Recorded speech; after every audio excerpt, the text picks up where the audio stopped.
একটি জরুরি ঘোষণা ঝিনাইদহ সদর উপজেলা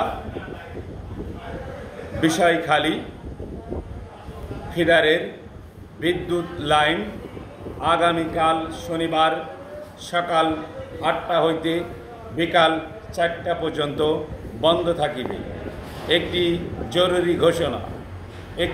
জরুরি ঘোষণা ঝিনাইদহ সদর বিষয়খালী ফিডারের বিদ্যুৎ লাইন আগামীকাল শনিবার সকাল 8টা হইতে বিকাল 4টা পর্যন্ত বন্ধ থাকিবে।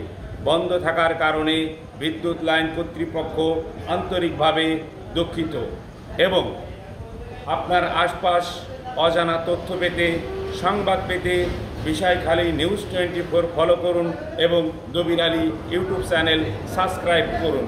সকলে ভালো থাকবেন, সুস্থ থাকবেন। আল্লাহ হাফেজ।